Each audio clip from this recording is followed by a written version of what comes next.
डोळ्यांच्या पापण्यावर काही ओझं वाटत असेल तर त्याला पण ढिलं सोडून द्या.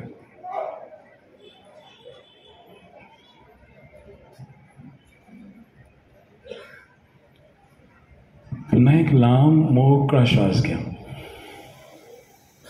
आणि अगदी हळूहळू तर स्वतःच्याच मनाने जाऊ द्या. अशी कल्पना करा की इथे तुम्ही फक्त एकटेच आहात, तुमच्या आसपास कोणीच नाही आहे.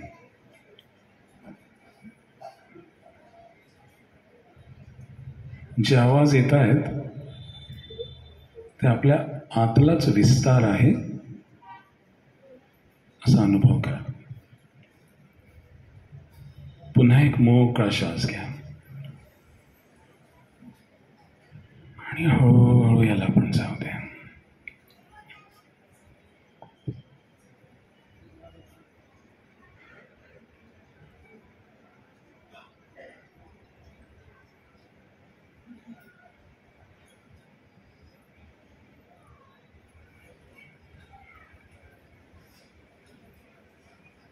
ओंकाराकरता श्वास घेऊ.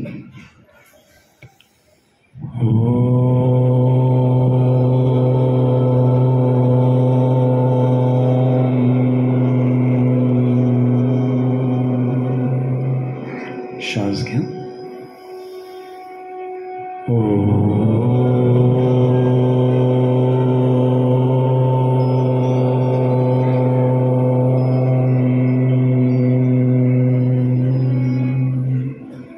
पुन्हा एक श्वास.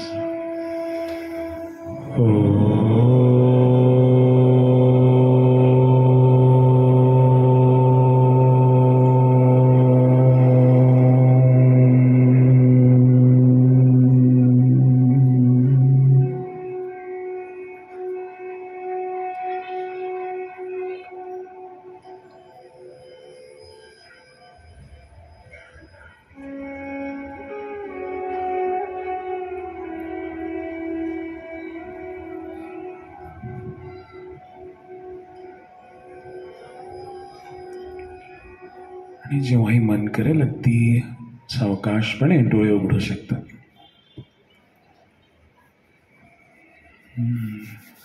जय गुरुदेव.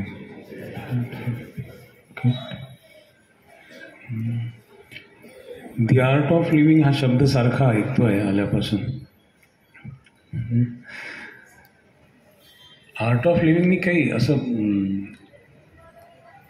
दी आर्ट ऑफ लिव्हिंग यांनी आतमध्ये तेवढं टच नाही होत हो, तेवढा स्पर्श नाही होत आर्ट ऑफ लिव्हिंगनी, जितका जीवन जगण्याच्या कलेनी होतो. जसं सॉरी थँक्यू म्हणण्यानी तेवढी जाणीव होत नाही आतमध्ये, तेवढी धन्यवाद आणि मला माफ करा हे शब्द बोलल्याने होतं. म्हणजे आपली मातृभाषा जेव्हा आपण बोलतो ना, म्हणजे बघा ना, जीवन जगण्याची कला असं म्हटल्याबरोबर कला म्हणजे काय असा प्रश्न निर्माण होतो. कला म्हणजे काय नाही का? बघा ना आजूबाजूला, विचारा ना कला म्हणजे काय हो, असं विचारा ना कला म्हणजे काय हो, विचारा ना कला म्हणजे काय. त्याचे वेगळे व्हर्जन नको आपल्याला. कला म्हणजे काय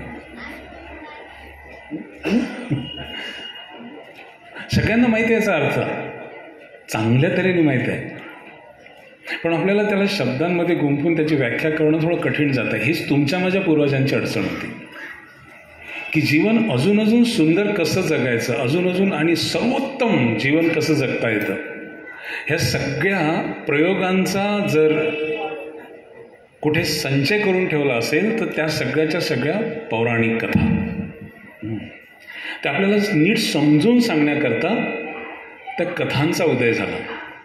आणि आपल्याला असं वाटलं की त्या पौराणिक कथा, पुराण फक्त ते वाचल्याने होतं, ते सगळं प्रतिकात्मक होतं आपल्याला कळण्याकरता.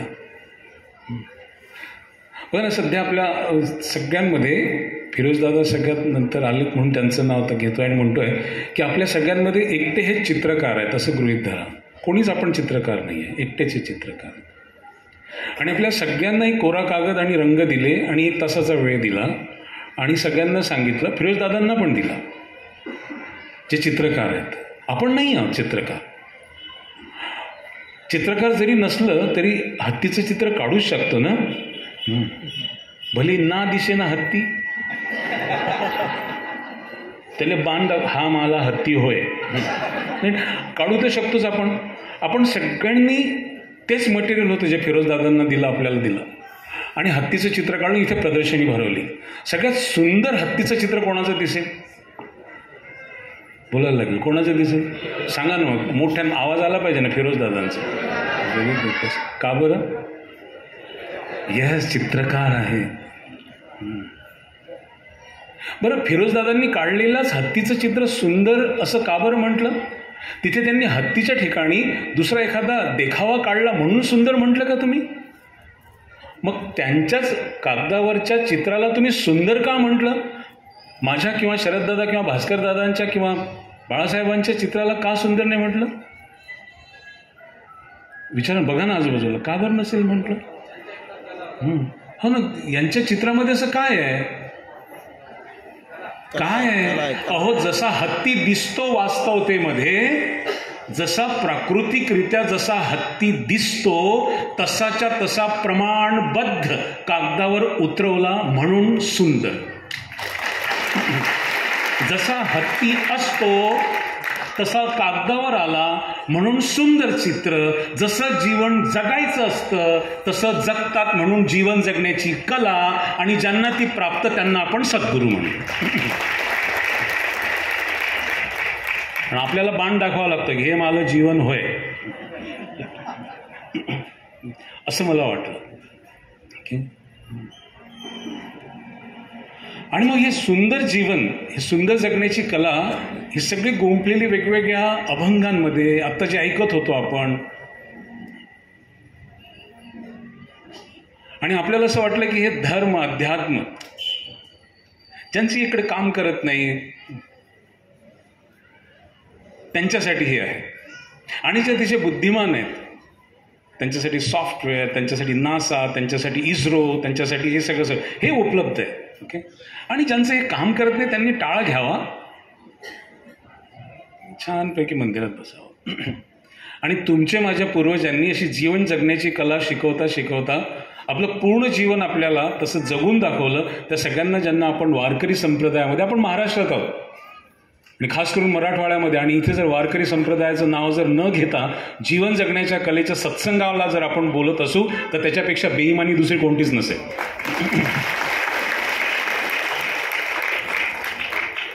तर ह्या सगळ्या संतांनी जे ह्या जीवन जगण्याच्या कलेचे सूत्र दिले होते त्याला आपण म्हटलं अभंग. ज्याला भगवान श्रीकृष्णांनी जे सगळे सूत्र दिले जीवन जगण्याच्या कलेचे त्याला आपण म्हटलं भगवद्गीता. आणि परमपूज्य गुरुदेव श्री श्री रविशंकरजींनी जीवन जगण्याच्या कलेच्या सगळ्या सूत्रांना गुंफून दिलंय, त्याला म्हटलं हॅपीनेस प्रोग्राम.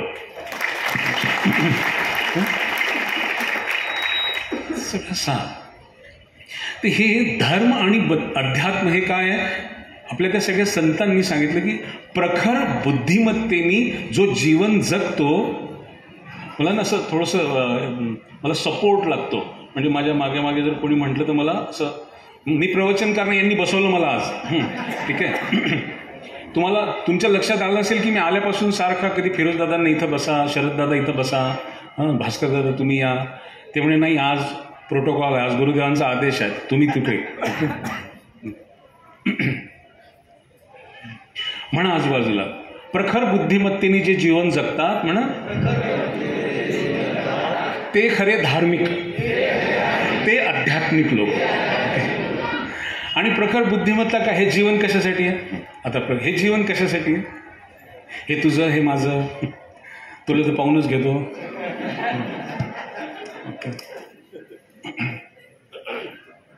मरण पण त्याच्या घरी पाणीच नाही पिईन. ओके, जीवन कशासाठी? ओके, जीवन कशा करता? म्हणा सगळेजण उत्सव साजरा करण्याकरता. अनुभव करता आहात ना सगळेजण इथे? कुठला दिवाळीचा मुहूर्त नाही आहे, पण हा उत्सव का बरं आपण अनुभव करतोय? खरी दिवाळी कधी असते? आपल्या घरात समजा 4-5 भाऊ बहिणी आहेत, आई वडील, आजी आजोबा, काका चुलते मावशी, हे सगळे जर एका प्रसंगात एकत्र आले, मग तो मुहूर्त असो की नसो, खरी दिवाळी असते की नाही? जेव्हा परिवार एकत्र असतो. आज आपण जे एकत्र बसलो आहोत ना, हा खरा उत्सव दिवाळीचा. तो जीवन कशा करताय म्हणा, उत्सव साजरा करण्याकरता, म्हणून उत्सव साजरा करण्याकरता. आणि प्रत्येक उत्सव कसा साजरा कराल तुम्ही? अशांत मनाने साजरा कराल की शांत मन असेल तेव्हा उत्सव साजरा होईल? शांत मन हे उत्सवाचे महत्त्व आहे, शांत मन. आणि मग ह्या मनाला विचलित मनाला शांत आणि स्थिर ठेवण्यासाठी जितकेही सगळे सूत्र, ते सगळे अभंग. तिथूनच तर सगळा खेळ बिघडला. आणि हे सगळे सूत्र गुंफल्यानंतर त्या प्रयोगाला नाव दिलं होतं ध्यान. माळ घ्यायची, माळ जपायची, राम कृष्ण हरी राम कृष्ण हरी, हरिपाठ करायचा, अजपा जपने उलट प्राणाचा. मग हे फक्त पाठच करत राहायचं का? सुदर्शन क्रियेचा उल्लेख झाला आणि मला आवडत नव्हतं तेव्हाच असं वाटत होतं की फिरोजदादांना म्हणावं की सोबत सांगा, हरिपाठ सांगा. म्हणा बरं सगळेजण, अजपा जपणे उलट प्राणाचा. म्हणा, पुढची वेळ माहीत असेल ना, तेथेही मनाचा निर्धारू असेल. बस याच्या पुढे म्हणू नका, कारण मलाच माहीत नाही. जेवढं समजलं, जेवढं इथे रुतलं, जेवढं गुरुदेवांच्या आशीर्वादाने समजलं, आचरणात आणत गेलो आणि जीवन आनंदमय होत आहे. अजपा जपणे उलट प्राणाचा. आपण आत्ता जे सत्संग म्हणत होतो किंवा ओम नमः शिवाय, राम कृष्ण हरी असं म्हणत असताना हा प्रकट जप झाला. इथे म्हटलं अजपा जपणे उलट प्राणाचा. हे डोळे जेव्हा उघडतात तेव्हा आपला प्राण बाहेरच्या दिशेने, मनाच्या रस्त्याने बाहेरच्या दिशेने जातो. अजपा जपणे उलट प्राणाचा. डोळे बंद, तोंड बंद. आणि अजपा म्हणजे तुम्ही प्रकट काही जप करत नाहीये आणि केवळ तुम्ही लक्ष देता आपल्या श्वासाकडे. आणि श्वास आपसुकच जप करीत असतो सदैव. सो हम. श्वास आतमध्ये येताना सो आणि बाहेर जाताना हम. आणि ह्याच मंत्रांचा उपयोग करून गुरुदेवांनी दिली ती सुदर्शन क्रिया, ते दुसरं तिसरं काही नाही. हा सकाळी उठल्यानंतरचा हरिपाठ जगणं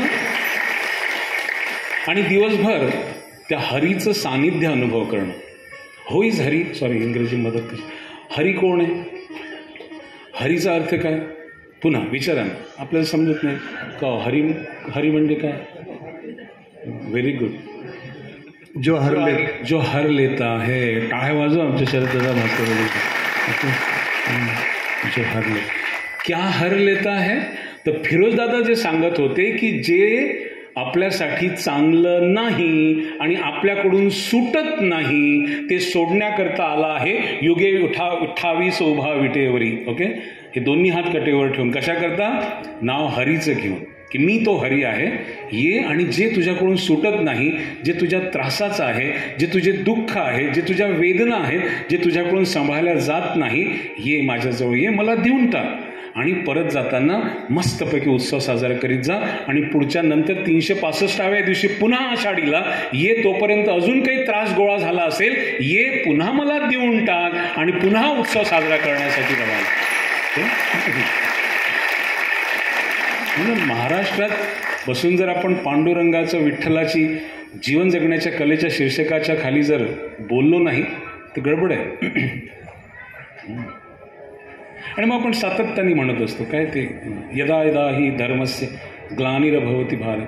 म्हणून मला ते तसं जमत नाही. म्हणा ना, काही नाही होत. काय हे बघा, काहीच नाही होत. फिरोजदादा म्हणतात म्हणा, यदा यदा ही धर्मस्य, म्हणा ग्लानिर्भवति भारत. पाठ असेल तर शेजारच्याला म्हणून दाखवा, सध्या गरज नाही त्याची आपल्याला. यदा यदा ही धर्मस्य ग्लानिर्भवति भारत. जेव्हा जेव्हा धर्माची हानी होईल, जेव्हा धर्माची हानी, तेव्हा मी येईल असं ते वचन देतात. व्हॉट इज धर्म? आत्ता याच्या अगोदर जितकी बोलत होते ना, आउट ऑफ लिंकचे टीचर्स, त्या सगळ्याचा सारच बोलतोय मी. मानवाचा जन्म घेतल्यानंतर आपला धर्म काय आहे? उत्सव साजरा करणं. तुम्हाला माहिती आहे सगळ्यात चांगलं कधी वाटतं? जेव्हा तुम्ही कोणाला आनंद देता. तुमच्यामुळं कोणी आनंदी झाला, तुमच्यामुळं कोणाच्या चेहऱ्यावर हास्य पसरलं की बघा तेव्हा तुम्हाला असं वाटतं की तुम्ही सम्राट आहात. तुम्हाला जाणीव होते. किती लोक आपल्या घरातल्या सगळ्या लोकांना आनंद देऊ इच्छितात? हात वर करायला लागेल. ओके, त्याला दिसला पाहिजे. ओके, त्याला दिसलं पाहिजे की हे यांची इच्छा आहे की मला माझ्या आजूबाजूच्या लोकांना, फक्त माझ्या घरातल्याच लोकांना नाही तर माझ्या आप्तेष्टांना सुद्धा. ओके, ठीक आहे, हात खाली करा. तुम्ही काय देऊ शकता आपल्या नातलगांना, आपल्या घरातल्या लोकांना? जे तुमच्याजवळ आहे तेच तर देऊ शकता. तुमच्या जवळच नाही आहे तर तुम्ही कसं देऊ शकणार?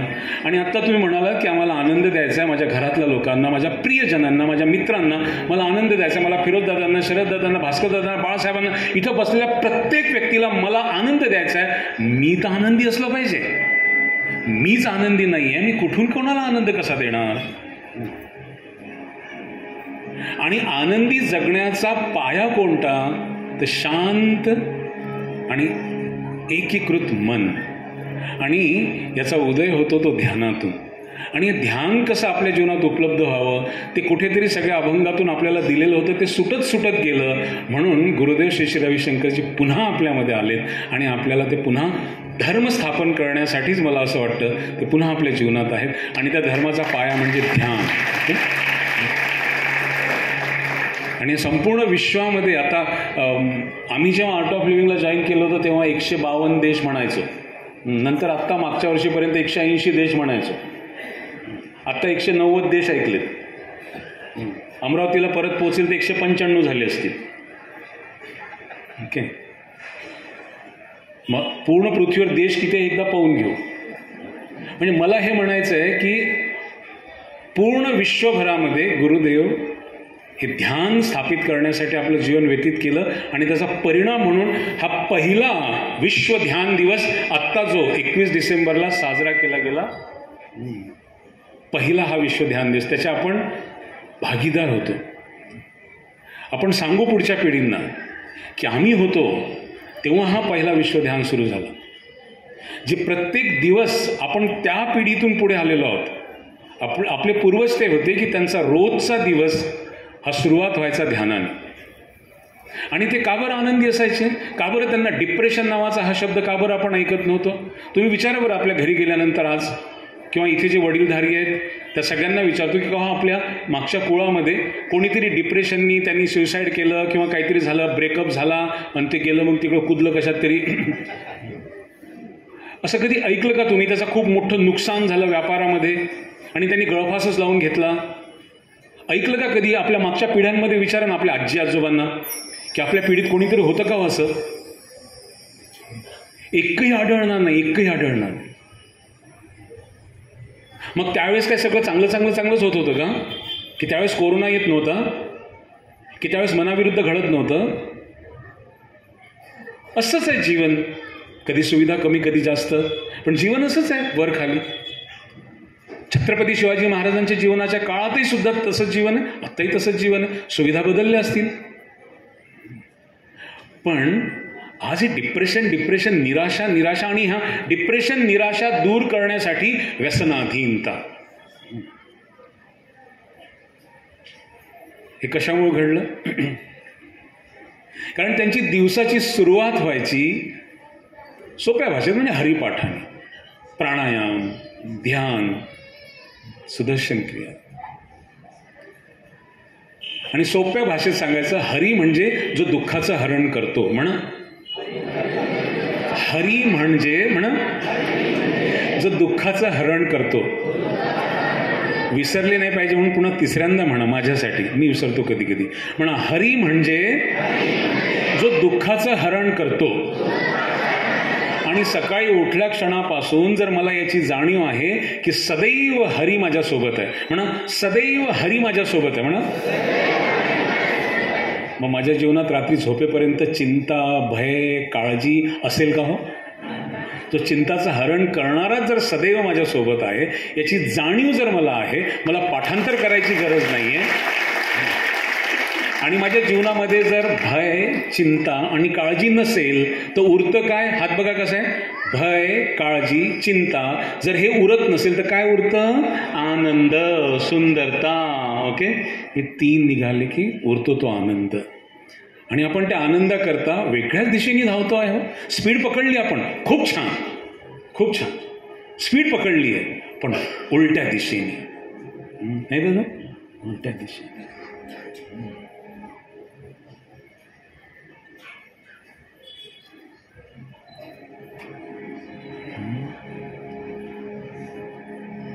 किती लोक सकाळी झोपेतून उठल्या अगोदर उठता क्षणी हे इकडच्यांना नाही म्हणून मी तुम्हाला म्हणतो, मला माहिती आहे हे सगळे उठता क्षणी त्यांच्या चेहऱ्यावर हास्य असतं. वा, हा मस्त. प्रामाणिकपणे आजूबाजूला विचार, उठता क्षणी 1 नंबरी हास्य.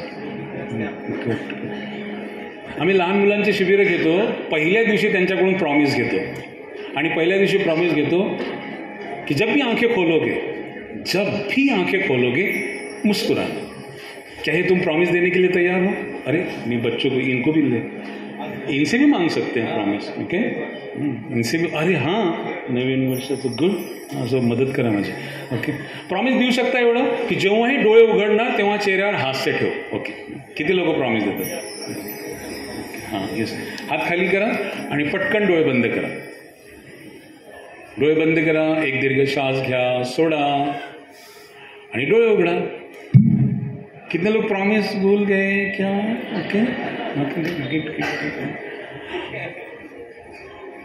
और जो इस वक्त मुस्कुरा रहा है, गुरुदेव नेहमी सांगतात ना, जो इस वक्त मुस्कुरा रहा है उसी को अगले पल मुस्कुराने का वरदान मिलेगा. अन्यथा इच्छाएं तो पूर्ण होती रहेगी लेकिन खुश रहने का अधिकार तुमसे छीन लिया जाएगा. अगर कल खुश रहना है तो अभी खुश होने की आदत डालनी पड़ेगी. फिरोज भाई फिर से याद करता हूँ, उन्होंने हमको कहा कि गलत छोड़ो, अच्छा पकड़ो. ओके, मैं तो ये पकड़ के जा रहा हूँ आज. मैं हर जगह कहीं पर भी जाता हूँ, शरद भैया से इतना सीखा हूँ, क्या बताऊँ आपको. ओके, कैसे मस्त मौला के जैसे जीना, साथ में ज्ञानपूर्वक, कैसे उत्साहपूर्वक. यहाँ बैठे हुए हर व्यक्ति का हिंदी कशाला इधर बता. ते माहिती आहे का, अकोल्याच्या पुढे तिकडे गेलं की इतकी हिंदी भादरतात. धड हिंदी नीट बोलत नाहीत आणि धड मराठी पण नीट बोलत नाहीत आणि क्यू करावीशी वाटते. कधी कधी शिबिरांमध्ये याच्यावरच 5-10 मिनिट चालले जातात. एखाद्या बोलतातच तसे काही पण आपलं. Okay, good. रोज सकाळी मग आपण झोपेतून उठतो. हे सर मला आहे ना थोडं स्टँड असतं तर चांगलं झालं असतं. एनिवे काय नंतर आपण स्टँड असेल तर मला चांगलं होईल, कारण मला आत्ता जे बोलायचं ना मग दुनियात मोकळे पाहिजे मला. ओके,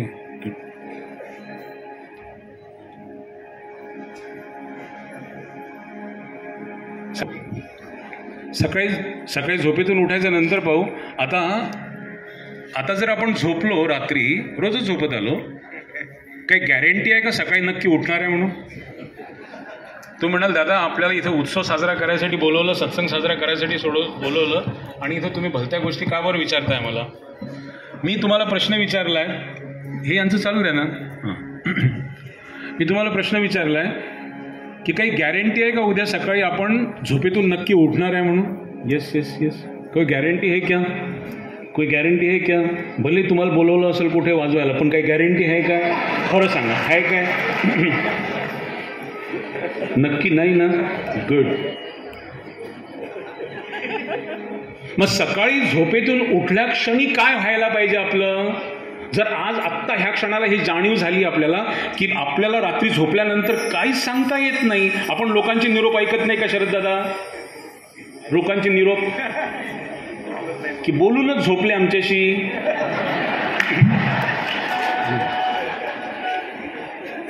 पुन्हा बाजूच्याला विचारा, असा आपला निरोप उद्या जाऊ शकते की नाही? येस सर, नो जा सकता है ना? तर मग सकाळी झोपेतून उठल्या क्षणी डोळे उघडता क्षणी काय व्हायला पाहिजे? वाव, मी हवले का?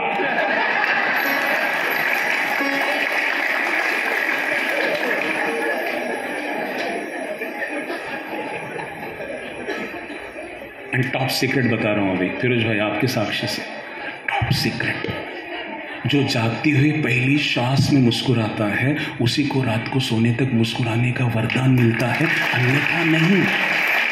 इच्छाएं पूर्ण होती रहेगी लेकिन खुश रहने का वरदान छीन लिया जाता है। Be alert. आणि हे बी अलर्टसाठी संत तुकोबारायांनी म्हटलं होतं, म्हणा आपुलिया हितासी असे जो जागता। सकाळी झोपेतून उठतो आपण, डोळे उघडणाऱ्याला फक्त आपण जागं झालो म्हणतो, जो उठता क्षणी जागेपणी पहिलं स्मित हास्य ज्याच्या चेहऱ्यावर उमटतं तो खरा जागा झालाय, अन्यथा त्याचा नुसता पहिलाच तर जागा झाला। ओके, ऐसी आंखें खुली तो जो आयसीयू में रहते नुसते डोळे उघडे असतात, इकडे मॉनिटर चालू असते टुंग टुंग टुंग टुंग, त्याच्यावर फायनल होती हे जित्त आहे की गेलं म्हणून। ओके, याच्यावर काही नाही आहे। ओके, तसे आपल्या पूर्वजांनी सगळ्या, आत्ता मी सांगितलं होतं सगळं प्रतिकात्मक आहे। सगळ्या देवी देवतांचे हात कसे होते असे, चला पटकन करा, पटकन करा, उजवा करा असा, हां, आणि हा डावा असा। हा डावा याच्यासाठी आहे की जे तुझ्याकडून सांभाळल्या जात नाही, फिरोज दादा जे सांगत होते की जे तुझं चांगलं नाही आहे, तुझ्याकडून सांभाळल्या जात नाही, ते मला देऊन टाक, तो माझ्या डाव्या हातचा खेळ, असा देव आपल्याला सदैव म्हणतो, हा माझ्या डाव्या हातचा खेळ, मला देऊन टाक, आणि जाताना लक्ष ठेव, बघ मी तुझी रक्षा करण्याचं तुला प्रॉमिस पण करतोय, मी तुझी रक्षा पण करतोय, मस्तपैकी आनंद साजरा कर। आणि इतकं सुंदर त्यांनी सूत्र आपल्याला दिलं होतं, आणि आपल्याला वाटतं इकडं 5 रुपये टाकले इकडून 500 भेटते। आणि म्हणून तुमच्या माझ्या त्या जिनियस पूर्वजांनी हा प्रयोग संपवला आणि हे दोन्ही हात असे आणून ठेवले आणि उभा केला पंढरीला। तुमच्या जीवनामध्ये जेव्हाही काही अडचण येते, संकट येतात, तर तुम्ही त्या संकटाला सामोर जाताना एक ॲक्शन तुम्ही येऊ दे, पाहून घेतो मी, करता की नाही करता असे, म्हणजे तुम्ही त्या क्षणाला काय करत असता, तुमचं आपलं सगळं सामर्थ्य प्रकट करत असता ह्या पोश्चरमध्ये। तर ह्या संपूर्ण चैतन्याचा गाभा जर कुठे आहे तर माझ्या पंढरीला जो पांडुरंग होता, त्या ब्रह्मांडाचं जे चैतन्य आहे त्याचा गाभा, म्हणून तुमच्या माझ्या पूर्वजांनी म्हटलं तर चैतन्याचा गाभा। तुम्ही आपण जे सुख अनुभव करतो त्या सुखाचंही सुख कोणतं असू शकतं, तर ते कोणतं, तर तो माझा पांडुरंग। तिथं गेल्यानंतर आपल्यासारख्या दगडांना पाझर फुटतो, तेच सुदर्शन क्रियेमध्ये आम्ही अनुभव घेतला सगळ्यांनी। म्हणून असे बस धावत सुटलो, कशा करता, मला आनंदी राहायचं आहे, कारण जाग आली आहे। जोपर्यंत मी आनंदी राहत नाही तोपर्यंत मी माझ्या आसपासच्या लोकांना, माझ्या परिवाराला मी कसा आनंद देऊ शकणार, हे जागं झाल्यामुळंच आज सगळेजण आपण इथं आहोत। ह्या जागं झालेल्यांना कधीही झोपू नका देऊ, आणि आसपासच्या सगळ्यांना आपण जागं करण्याचा संकल्प घेऊ, आणि ते टॉप सिक्रेट लक्षात ठेवायचं। देव, अल्लाह, ईश्वर कहाँ पर है, बोलो, सब जगह। हर अच्छा मधात बसलेल्यांचं ते इथंच वाटतं मांडीवर, देव कुठे आहे, ईश्वर कुठे आहे, हर जगे, प्रत्येक ठिकाणी, प्रत्येक। आणि देव काय म्हणत असतो, तथास्तु म्हणा, काय म्हणत असतो, उद्या सकाळी झोपेतून उठल्या मस्तपैकी म्हणा, वाव काय सुंदर दिवस निघाला म्हणा, देव आहेतच तिथं, काय म्हणतात म्हणा ना, काय म्हणतात, पूर्ण दिवस सुंदर, तथास्तु झालं। आणि सकाळी झोपेतून उठता एखादं म्हणतं, हटले का काय, दलिंद्री निघाली रे, म्हणा आज देव तिथंच आहे, काय म्हणते तो, तथास्तु, घे ना दलिंद्री। टॉप सीक्रेट नंबर 2 गुरुदेव से जाना हुआ, तुम्हारे जीवन में आज जो कुछ भी तुम्हें मिल रहा है वो किसी अन्य के वजह से नहीं है। चाहे तुम्हें आनंद दे रहा हो, चाहे तुमको पीड़ा दे रहा हो, तुमको वेदना दे रहा हो या सुख दे रहा हो, वो तुमने ही मांगा हुआ है। जो सुख है वो तुमने जागेपन में मांगा था, और जो दुख है वो भी तुमने ही मांगा है, तब तुम बेहोश थे। इसलिए तुकोबाराय कहे, आपुलिया हितासी असे जो जागता, म्हणा आपुलिया हितासी असे जो जागता, मला माझ्या हिताच्या प्रती सदैव जागं राहायचं आहे। म्हणून त्याकरता साधना, सेवा आणि सत्संग। आज या सत्संगामध्ये मी बघत होतो, म्हणत होतो अनेकांना की सगळे म्हणतात आहेत का, आणि तुमच्या माझ्या पूर्वजांनी, आपण आजी आजोबांना नेहमी बघायचो, भजन म्हणता म्हणता ते कधी डोलायला लागायचं आपल्याला कळायचंच नाही। ओके, रणचंडी देवी काय हे शिवमणी जागो मा, कुठं आहे हे जागो, कुठं जागं करणार आहे, कहाँ है ये शक्ति, ये सुप्त शक्ति कहाँ पर है।